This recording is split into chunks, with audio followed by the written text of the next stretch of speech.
High hello guys, welcome back to my channel. I hope तपाईँहरू सन्चै हुनुहुन्छ, म पनि सन्चै छु। अनि फेरि पनि मेरो न्यू ब्लगमा स्वागत छ। कति घरमा बस्नु, कति कामै मात्रै गर्नु, कति डान्सै मात्रै गर्नु, कहिलेकाहीँ त आफू पनि यताउता घुरेर दिमाग फ्रेस गरौँ न। टेन्सन बेसी भयो, कतिपय कमेन्टहरूले पनि मन धेरै दुःख भयो भनेर खुसी पार्नको लागि चाहिँ हामी चाहिँ आज घुर्न जानको लागि निस्किसकेको छौँ। र गाइस, म रेडी भइसकेर तपाईँहरूलाई नदेखाइकन त म कहाँ जान सक्छु नि, त्यसको लागि तपाईँहरूलाई म देखाइरहेको छु। र गाइस, मलाई चाहिँ कस्तो के देखिएको छ कमेन्ट गरेर भनिदिनु होला। र गाइस, अहिले चाहिँ हामी सबैजना रेडी भएर जानको लागि निस्किसकेका छौँ। हामीहरू चाहिँ 5 जना भएर जानको लागि निस्किसकेका छौँ। यहाँ हेर्न सक्नुहुन्छ होला, सबैजना बहिनीहरू दिदीहरू सबैजना रेडी भइसक्यो, भाइ पनि। अनि यहाँ हेर्न सक्नुहुन्छ होला, अहिले चाहिँ हामी निस्किसक्यौँ। र गाइस, यति राम्रो भ्यूज छ नि, बापरे के भन्नु, एकदम म त यही नै मात्रै उठाइराख्नु जस्तो लागेको छ, यति राम्रो नि बा। अनि बतर पनि एकदम पानी पर्न आँटेको छ अहिले चाहिँ। अनि अरुणाचलमा चाहिँ छिनछिनमा बतरहरू चाहिँ चेन्ज भइरहेको छ होइन, एकछिनमा पानी पर्छ, एकछिनमा घाम लाग्छ, केही ग्यारेन्टी नै हुन्न।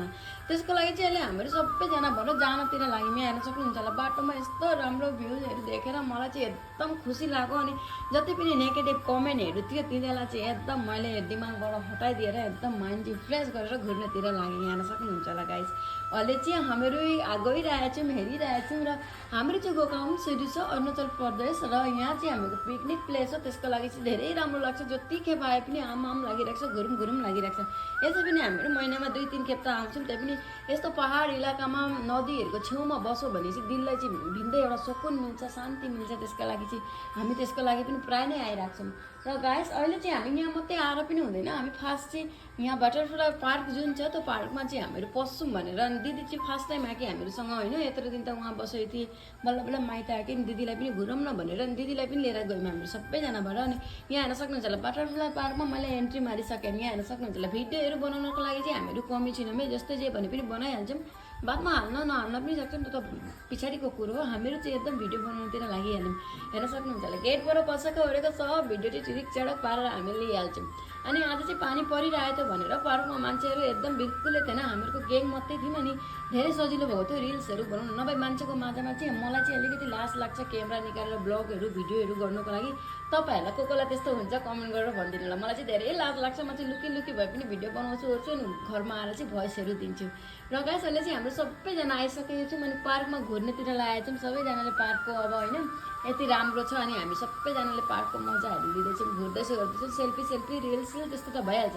तर हामीले चाहिँ आज मैले र बहिनी चाहिँ रिल्स बनाएनौँ, किनकि अलिकति हामीले प्र्याक्टिसै नगरिकन आएको थियौँ। अनि त्यसको लागि चाहिँ प्र्याक्टिस गर्दा बहुत टाइम लाग्छ, अनि नेटवर्कको पनि हल्का प्रब्लम थियो, त्यसको लागि चाहिँ हामीले आज बनाएनौँ। र सानो बहिनीले चाहिँ एकदम बनाइ नै रहेछ। त्यति बादमा हामीले यहाँ घुरिसकेर अब फेरि अब घरतिर त आउनै पऱ्यो नि त गाइस होइन, दिनभरि यहाँ घुरिरहेको त हुँदैन। अनि हामीहरू यहाँ आउनुभन्दा गाइस एउटा कुरो चाहिँ जो जसलाई थाहा छ, अब जो जसलाई थाहा छैन दूरदेखिबाट आउनुहुँदैछ। बटरफ्लाई पार्कमा चाहिँ एन्ट्री गर्दाखेरि 10 रुपिस लिन्छन् है टिकटको पैसा। त्यसको लागि चाहिँ हामीले यहाँ सबै थोक चाहिँ हामीले अलरेडी गरिरहेको थियौँ। तपाईँहरूलाई चाहिँ मैले भिडियोमा भन्न बिर्सेँ, गेटमा एन्ट्री मार्दाखेरि पनि पैसा लिन्छ आजकल चाहिँ। अगाडि चाहिँ त्यस्तो सिस्टम थिएन, र अगाडि जो आएर अहिलेसम्म आउनुभएको छैन, अहिले चाहिँ त्यो नियम बाँधिएको छ, तपाईँहरूलाई चाहिँ मैले भनिदिएँ। अनि गाइस, अहिले चाहिँ हामीहरू त्यहाँ घुरिसकेर आएर अनि अब फेरि दलङमा यस्तो राम्रो भ्यूज आउँछ, बादलहरू यस्तो तल आउँछ, हामीहरू एक दुईवटा रिल्स बनाउन हिँडौँ न भनेर त्यहाँ हिँड्न थाल्यौँ सबैजना मिलेर। अनि कहिलेकाहीँ घुर्दा पनि मनलाई चाहिँ धेरै शान्ति हुन्छ गाइस, त्यसको लागि चाहिँ घुर्नु पनि निस्किनुपर्छ। घरमा बस्दा अब हामीहरू फेसबुकहरू चलाइराख्छौँ होइन, हामीलाई कति नराम्रो नेगेटिभ कमेन्टहरू आइरहेको हुन्छ, ती सबले गरेर पनि जस्तै जे गरेर पनि म माइन लिन्न भन्दाखेरि पनि दिमागमा चाहिँ अलिकति सानो जग्गामा भए पनि त्यो चिज चाहिँ गरेर बसिरहेको हुँदो रहेछ।